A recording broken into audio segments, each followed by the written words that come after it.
Bonjour à tous, je vous retrouve aujourd'hui pour une nouvelle vidéo et cette vidéo va être la vidéo la plus importante de ma chaîne parce qu'aujourd'hui on va analyser le Dubai Master Plan 2040 en détail. Et pourquoi ça va être si important? C'est parce qu'en fait, en tant qu'investisseur, vous devez analyser exactement quelle est la vision de la ville dans les futures années. Donc restez bien jusqu'à la fin avec moi parce que je vais vous délivrer exactement ce que je pense sur quels sont les quartiers qui vont être intéressants et où est-ce qu'il faut regarder pour l'avenir. Avant de rentrer plus amplement dans le sujet, je vais vous demander 30 secondes pour vous abonner à ma chaîne et liker la vidéo parce que c'est vraiment un énorme soutien dont j'ai besoin et surtout pour faire croître la chaîne et augmenter mon nombre de vues pour que de plus en plus de gens puissent nous suivre. Commençons tout de suite avec l'analyse du Dubai Urban Master Plan 2040. C'est le nom complet et la traduction exacte, c'est Plan d'urbanisme stratégique pour la ville.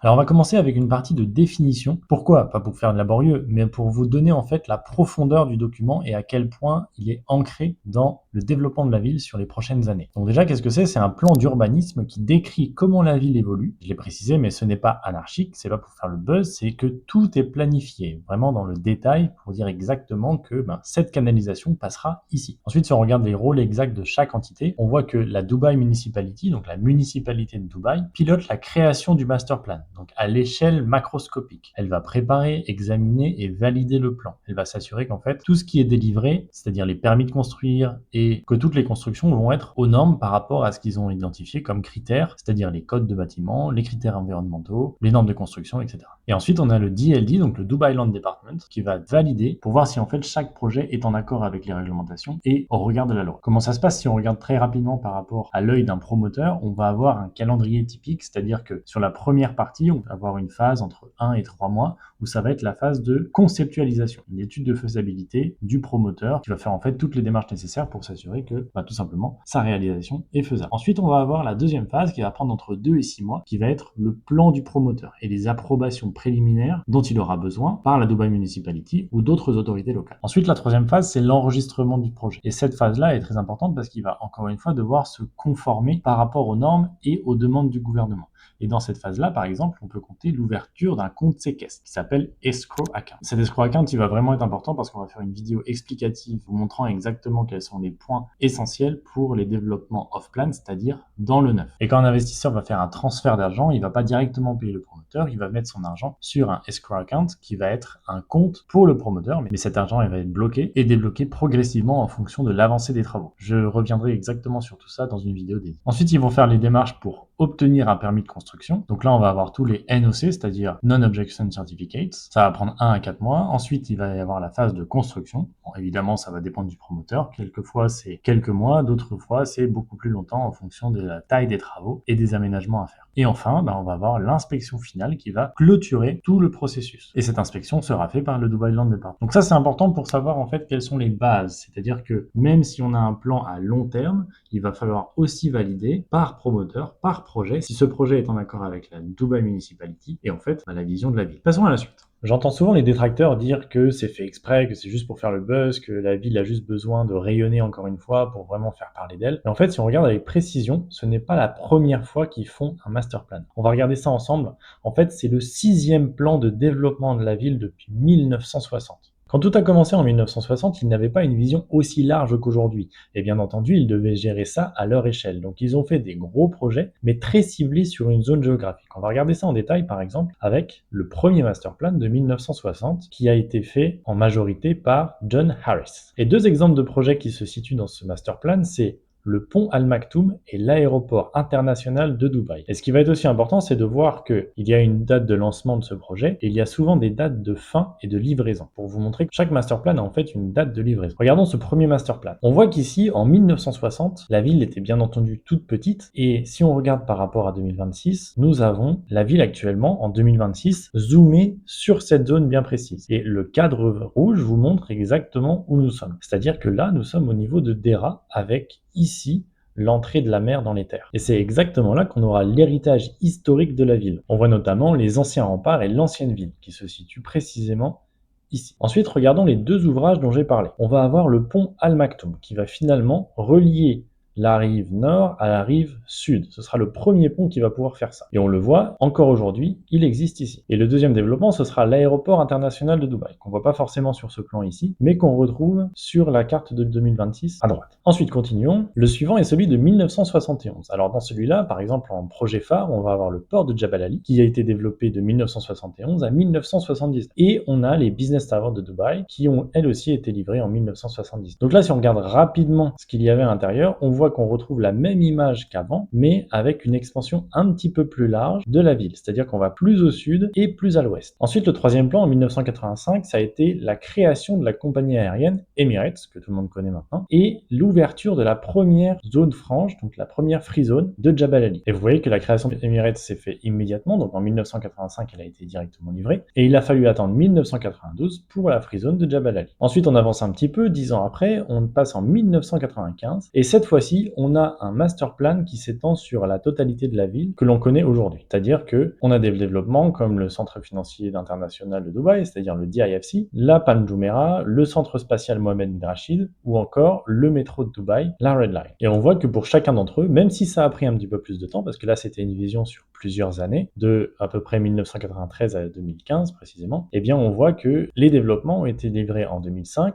2007, 2006 et 2009 respectivement. Et si on regarde un petit peu plus en détail le plan, on voit que on retrouve des rats ici, c'est-à-dire ce qu'on voyait tout à l'heure, l'expansion qui a eu lieu vers le sud, et là l'expansion est beaucoup plus importante jusqu'au port de Jebel Ali ici et dans les terres. Maintenant poursuivons et regardons le dernier master plan réalisé jusqu'à aujourd'hui. C'est le 5e master plan qui date de 2012. Et celui-là, on va avoir le canal de Dubaï, dont j'ai parlé dans une dernière vidéo, vous pouvez la retrouver ici, et le parc solaire Mohammed bin Rashid Al Maktoum. Ces deux-là ont été livrés en 2016 et 2017, donc c'est-à-dire 4 et 5 ans après le lancement du plan. Si on regarde en détail le plan exact de 2020, c'est-à-dire lancé en 2012 et livré en 2020, on voit qu'on était parti de Dera ici, on retrouve le port Jebel Ali, on retrouve les palmes, The World, Dubai Island, et toute cette partie-là qui a été développée finalement dans les années 2000. Et là, depuis 2012, on a une expansion de la ville vers les territoires désertiques, beaucoup plus dans les terres. Et enfin, le 6e plan, c'est-à-dire celui actuel, c'est le Dubai Master Plan 2040. Et cette fois-ci, forcément, la date de livraison est attendue autour de 2040. Maintenant, j'aimerais attirer votre attention vers la crise de 2008. On en parle souvent dans les vidéos, mais ça a vraiment été le déclencheur particulier d'une nouvelle forme de Dubaï. Le RERA a notamment mentionné dans la presse locale, autour de 2015, que 202 projets avaient été officiellement annulés suite à la crise de 2008. Alors pourquoi annulés? Ça peut être par rapport à la stabilité des sociétés, par rapport au financement, par rapport à la vision, ça peut être différents facteurs. Et comme je le dis toujours, ils ont appris de leurs erreurs et ils vont vouloir maintenant réduire le risque. Et c'est notamment comme ça qu'ils ont introduit tout ce qui est escrow account, etc., pour s'assurer que les développeurs qui lancent des projets ne vont pas dire le lendemain que finalement ils ont banqueroute et c'est beaucoup plus compliqué pour eux d'assurer la fin des travaux. Faisons une petite pause pour comprendre ce à quoi la ville aurait dû ressembler sur les dernières années si la crise de 2008 n'était pas arrivée. On retrouve la Palm Jumeirah, la Palm Jebel Ali, Dubai Island, The World and the Universe, et vous voyez que le croissant là par exemple n'existe pas, Dubai Island n'est pas fait en totalité, le canal ici n'existe pas, donc on a plusieurs projets qui ont été délayés ou annulés directement. Maintenant ils ont continué leur développement. Regardons maintenant la carte d'aujourd'hui. Juste avant de regarder la carte, petite parenthèse pour vous expliquer exactement ce qu'il y a dans le document, parce que là on va passer à l'analyse du master plan et des dizaines de pages qu'il y a. Sur la première page, la première phrase appartient au cher Mohammed bin Rashid Al Maktoum, donc le rouleur de Dubaï, vice-président et premier ministre des Émirats, souverain de l'Émirat de Dubaï précisément, qui nous dit: ce qui nous a été profitable ces 20 dernières années pourrait ne pas l'être ces 20 prochaines. Le temps nous oblige à adapter nos outils, à renouveler nos institutions et à faire face aux récessions. De même, l'avenir nous contraint à intégrer de nouvelles personnes et à restructurer notre culture et nos idées afin de garantir de véritables changements dans les années à venir. Donc là, c'est marqué noir sur blanc. Il nous explique que s'ils ne veulent pas mourir, ils vont devoir s'adapter, se développer et continuer dans cette vision. Passons à la carte. Vous voyez que la forme de la carte est très très proche de celle qu'on voyait en 2012 et qu'il y a beaucoup d'éléments, beaucoup de développement. Mais on ne va pas forcément rentrer dans le détail de l'analyse de cette carte parce que ça va être un petit peu ennuyant. On va prendre les grands aspects qui sont partagés dans le document. Tout d'abord, on va se baser sur les structures et les développements à venir. Là, on retrouve un petit peu la carte des années 1980, où on voit les grandes zones de la ville. On est un peu repassé sur le mode des années 80, où on a une carte qui fait face à la mer, et on peut distinguer en fait 5 grands pôles, ou 5 centres urbains. Le premier, ça va être la zone de Dera, donc c'est-à-dire au nord ici, où en fait on va avoir un centre historique, culturel, patrimonial de la ville. Ça va être toutes les architectures un petit peu traditionnelles que Dubaï veut garder pour en fait garder sa culture et ses origines. Ensuite, on a le deuxième centre qui est un petit peu plus au sud. Donc dans celui-là, on va retrouver notamment Downtown, le Burj Khalifa, etc.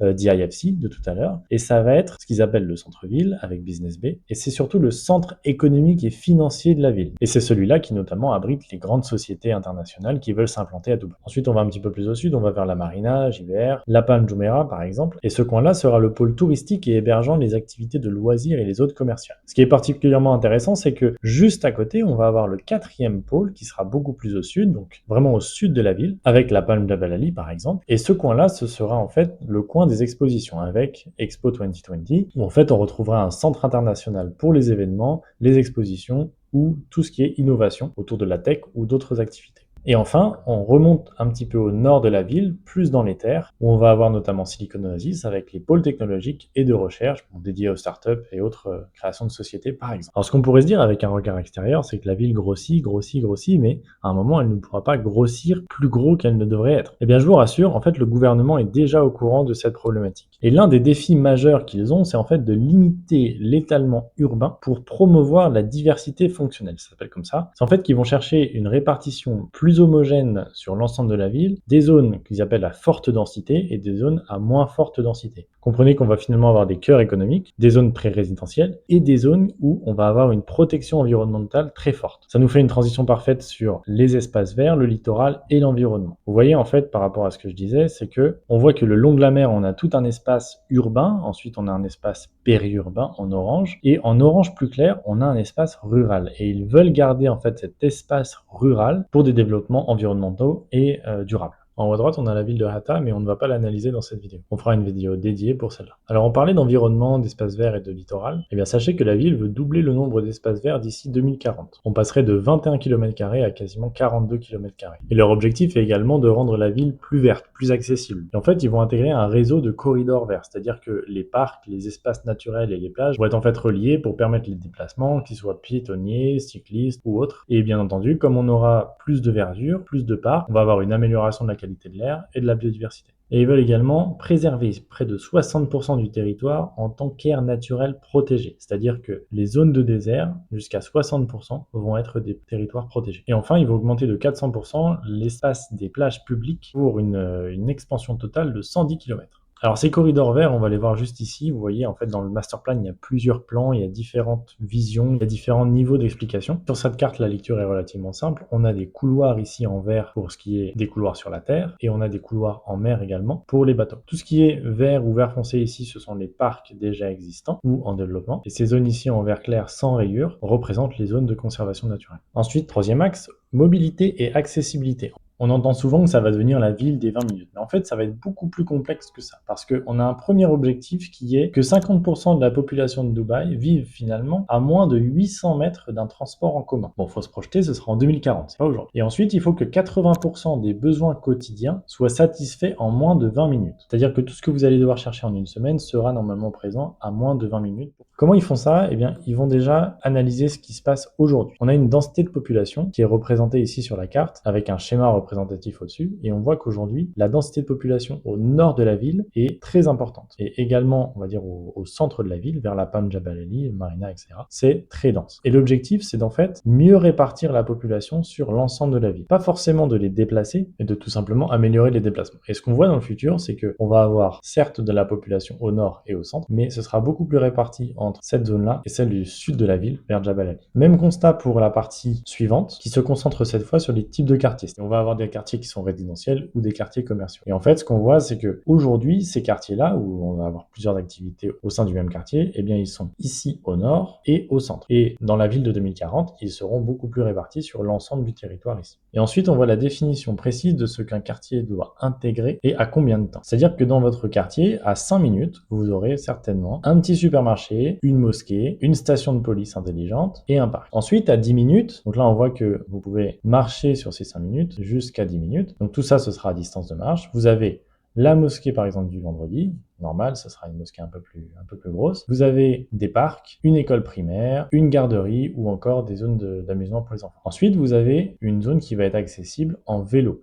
Et en vélo, ils ont considéré que vous pouvez faire jusqu'à 20 minutes de vélo. Et là, dans tout ça, vous allez avoir un centre commercial, un hôpital, etc. Et si on repart du début, ils considèrent que vous commencez à pied ou en vélo, que vous pouvez également prendre les transports en commun, donc les bus par exemple, et vous pouvez vous déplacer jusqu'à 20 minutes également si vous ne voulez pas prendre le vélo. Et ensuite, un peu plus loin, une fois que vous avez pris le bus, vous pouvez aller jusqu'au tram ou au métro, et là, vous pouvez accéder à toutes les zones qui seront à 25 ou à 30 minutes. Donc par exemple, on peut aller jusqu'à l'université. Et ça va être un cluster, c'est-à-dire un gros quartier. Mais si vous allez au-delà de 30 minutes, vous allez pouvoir passer à un autre centre urbain, c'est-à-dire un autre quartier de la ville. Et si on fait appel à ce qu'on a vu au début de la vidéo, tout simplement quand vous passez du centre urbain numéro 1 au numéro 2, vous êtes censé passer à 30 minutes maximum. Et vous allez me dire, oui, mais avec tout ça, avec ce que tu viens de nous présenter, on va avoir énormément de logements, donc on aura trop de logements par rapport à la population. Et c'est d'ailleurs pour ça que beaucoup de gens disent qu'il va y avoir une bulle, ou qu'on est dans une bulle, qu'elle va exploser, etc. Mais en fait, le gouvernement regarde de très près ce qui se passe. C'est-à-dire que dans le plan, il stipule clairement qu'il veille à l'équilibre entre l'offre et la demande. Donc ils vont surtout garantir que l'offre de logement soit adaptée à la demande et échelonnée à la croissance. Donc ils vont pas avoir pour ambition de faire plus 100 000 tours, alors qu'ils savent très bien qu'ils vont pas forcément loger autant de personnes. Et ensuite, le deuxième point que vous allez me dire, c'est oui, mais les gens devront toujours se rendre au travail et conduire. Oui, mais là, pareil, la plupart des bureaux seront concentrés à distance de marche des stations de transport en commun. Donc l'objectif, c'est de passer de la voiture au transport en commun. Et comment ça se fait? Déjà en proposant des transports en commun qui soient agréables et proches de chez vous. Donc forcément, ce sera pas loin, ce sera pas trop cher. Et pour ceux qui font des horaires de bureau ou qui travaillent 5 ou 6 jours par semaine, vous pourrez tout simplement prendre les transports en commun.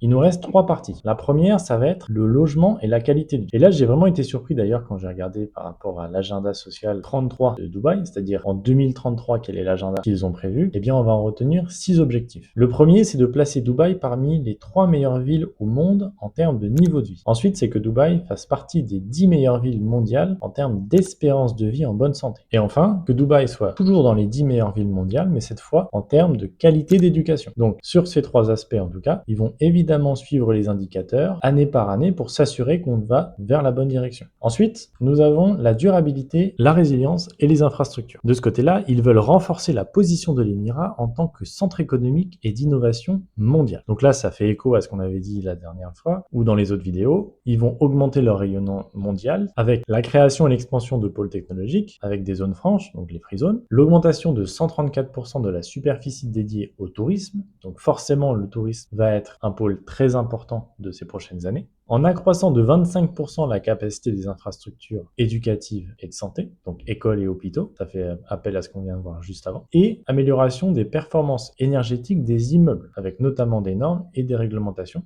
Je cite par exemple le Dubai Green Building, qui est une des normes qui va être appliquée aux promoteurs pour que les bâtiments soient plus durables, par exemple. Et enfin, dernier point, l'économie, l'innovation et la diversification. Et cet élément-là, on le retrouve sur le site de la municipalité de Dubaï, qui a défini, encore une fois comme une entreprise, 4 valeurs fondamentales pour guider cette transformation. On va avoir la première qui est que la ville doit être magnifique, durable, habitable et novatrice. Et en fait, ces 4 piliers-là vont guider la ville vers l'avenir. Comment? Je cite tout simplement 2 exemples. On va voir la mise en œuvre de systèmes de gestion de ressources en circuit fermé. C'est-à-dire que les eaux pluviales ou les eaux traitées vont être traitées, stockées et réutilisées. Donc pas de perte d'eau volontaire. Et ensuite, on a un développement urbain qui va être axé sur les transports en commun, avec l'amélioration à l'accès de ces transports et tout simplement le rayonnement de ces transports. Et pour ceux qui veulent aller plus loin, dans le master plan, ils décrivent également le réseau électrique, le réseau d'eau potable, ou les réseaux plutôt, le drainage des eaux pluviales, le réseau d'eau usée, le refroidissement urbain. C'est-à-dire que dans certaines communautés, au lieu d'avoir une climatisation par appartement ou par bâtiment, ils vont centraliser l'ensemble des climatisations au même endroit et ensuite retransférer l'air. Voilà, ça peut aller plus loin, gestion des déchets, services publics et amélioration de la mobilité. C'est bientôt la fin de cette vidéo, mais voilà 2 choses que vous devez retenir en tant qu'investisseur. La première, c'est que si vous êtes investisseur et que vous ne consultez pas le master plan avant d'investir, vous allez finalement investir à l'aveugle. Et surtout, vous allez baser cet investissement sur des rumeurs. La seconde, c'est que les Émirats ne se résument pas uniquement à Dubaï. Et en fait, les Émirats vont mettre en place à l'échelle nationale une vision sur le long terme. Et chaque Émirat va pouvoir développer son propre master plan avec ses propres ambitions. Et on va pouvoir les analyser dans les futures vidéos.